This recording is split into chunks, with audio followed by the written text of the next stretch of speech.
Questions? There's someone? Yeah. So let's say that I want to go out and be an advocate for science and start talking to my family and friends and local government and stuff. Yeah. Inevitably, I think I'm going to get questions about other fields that maybe I don't have any expertise on at all. Say, I'm a biomedical engineer, but if I start getting questions about global warming, maybe I have a better understanding of the science than they do, but it's still so far away from what I do that I don't want to hurt my credibility by saying things that may not be true. Sure, it's dangerous. And I mean, that's the thing, is that any question that you get, right, like, I think it's fair to say that's not my field, right? There are a lot of people, the experts say this, right? Don't be afraid to cite other people when you're speaking, right? Make it clear that the data says X. But science is messy, right? If there's not a clear consensus, the data says X and Y, and so we're trying to figure out which it is, if it's both, right? People who aren't used to using the scientific process in their daily lives, I think have a really hard time with accepting arguments where scientists say, we're 90% sure. We are 90% sure that X causes Y. Whereas you have somebody who stands over on the other side who has no basis to stand on, and he says, X doesn't cause Y. But if he says it, and he's like, I'm 100% sure.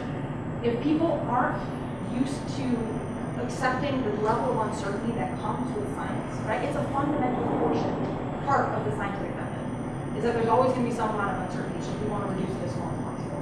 But if you have people who aren't able to process that or aren't used to thinking of it in that way, it's too easy for them to think, oh, those scientists, they don't know what they're talking about, right? There's not 100% consensus, therefore they don't know.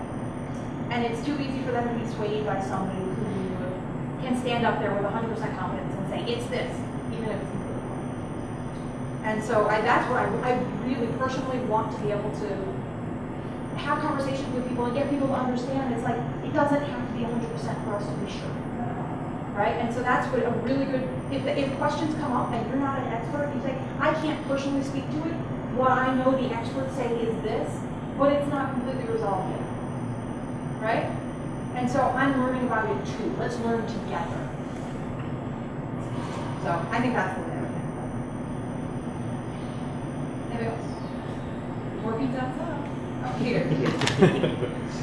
So how would you deal with people who say, well, of course, you say global warming is real because your science funding depends on it.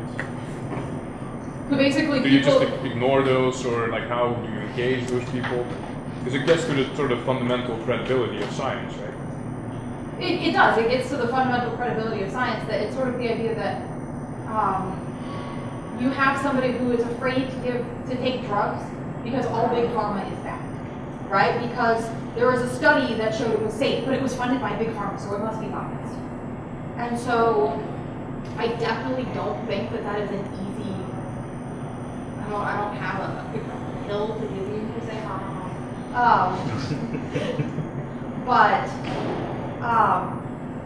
I think that educating people about what the scientific process actually does, right, and recognizing that science have to stand on their impartiality. And this is sort of why it's so dangerous to make value-based statements, because it's too easy to interpret them as being biased, right? Pretty much all of our credibility comes from the fact that we base everything on the data, right? And the data is supposed to be impartial.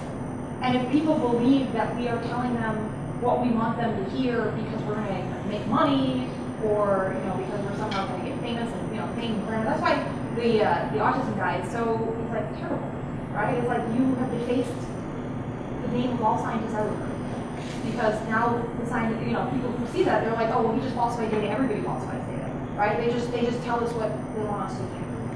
And so I think if people have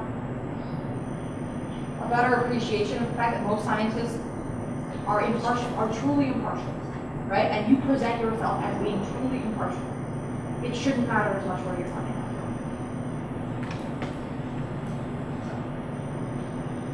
You good? All right. Thank you so much for coming.